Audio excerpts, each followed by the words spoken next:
Georgia Conservancy is thrilled to be hosting a field day series that we're calling Burning for Birds in 2025. What this allows us to do is not only demonstrate and educate on the necessity of prescribed fire in the southeastern ecosystem, particularly the longleaf pine, but also link it to healthy ecosystems for birds, both native and migratory. We're here in central Georgia, which is the heart of some of our forest landowner property here in the state. As many of you know, the majority of Georgia is in the hands of private ownership. It is critical if we as Georgians want to conserve our landscape, want to see excellent stewardship of that landscape, that we work directly with private landowners. It's for this purpose that Georgia Conservancy and partners have invested a tremendous amount of energy and networking to get together groups for day visits like this, to visit private property owners who are willing to host us and who are regularly executing quality land stewardship, particularly through prescribed fire. I think it was 8 years ago we bought our first tract of land in Houston County. There's so much more involved with being a landowner. Today we wanted to learn about how does the habitat for quail interact with the burning. And so it was very informative as far as what we learned today. Today's event will bring more people into the realization of the benefits of prescribed fire, not just for prevention of wildfires, but actually for the habitat improvement on the land, for the flora and the fauna.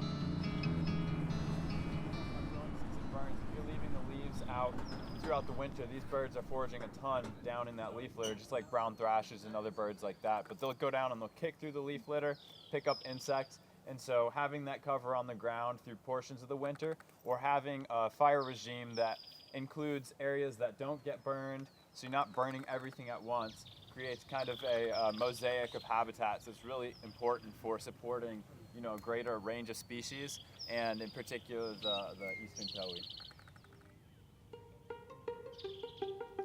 Looking at the environment, there's all sorts of things that you could get involved in. Now, to me, birds are kind of special because they have most of them have very special habitat requirements.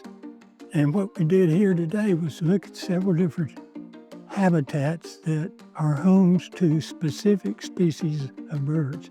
We'll do some bird watching. It's just very exciting to know how many different birds I have even in the area where I live, and we're going to witness some controlled burning. It's a very fun day and a very educational day.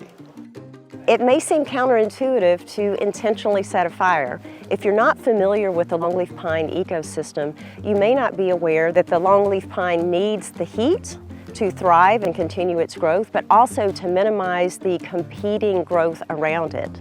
When we regularly burn, again through prescribed means and with the right technical support, those habitats that rely on heat to be healthy and thrive, then we're reducing the fuel load that could be dangerous in a wildfire setting.